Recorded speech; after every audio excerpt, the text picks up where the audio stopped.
music in the Episcopal tradition, which is a tradition in America that comes out of the Church of England, has always been an important part of worship for the congregation. It began with the singing of psalms, and then poetic metrical versions of the psalms sort of rewritten into kind of common poetic meter and given tunes, and a lot of the hymns that are familiar to everybody are actually metrical psalms, and then other texts in a similar sort of style developed. And so music, congregational singing in particular, has been an important part of worship in the Episcopal Church from its inception.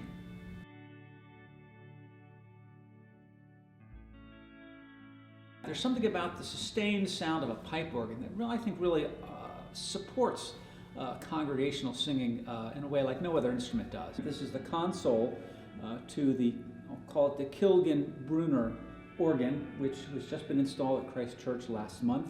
I say Kilgan-Brunner. It was originally built by the George Kilgan and Sons organ building company in about the 1930s, and then it was restored and brought to and installed in our church by the Ray Brunner organ building company of Lancaster, Pennsylvania.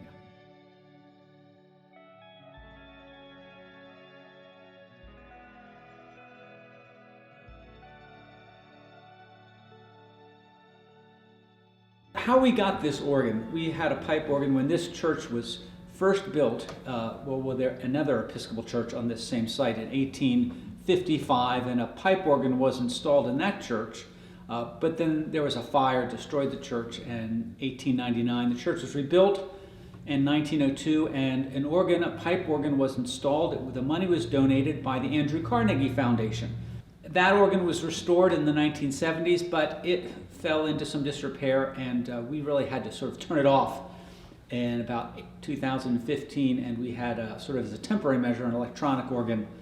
A friend of mine was playing piano for a church in the northern part of Cambria County about 2 years ago, and said that this church had an old pipe organ which hadn't been used for years, and they really just wanted to get rid of it, and she thought it would really suit our congregation, our church, really well.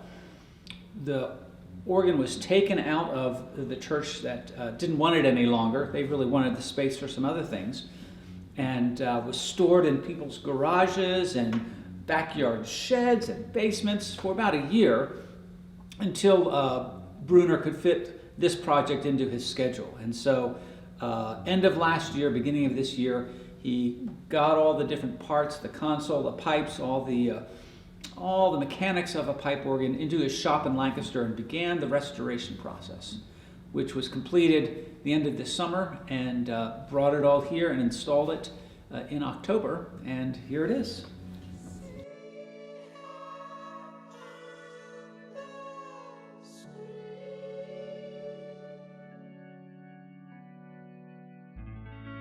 But we've been using it now for about a month, and we're anticipating having some concerts probably starting next year. That would be at other times other than Sunday morning, so other folks in the community might be a time that they can come and appreciate our new instrument as well.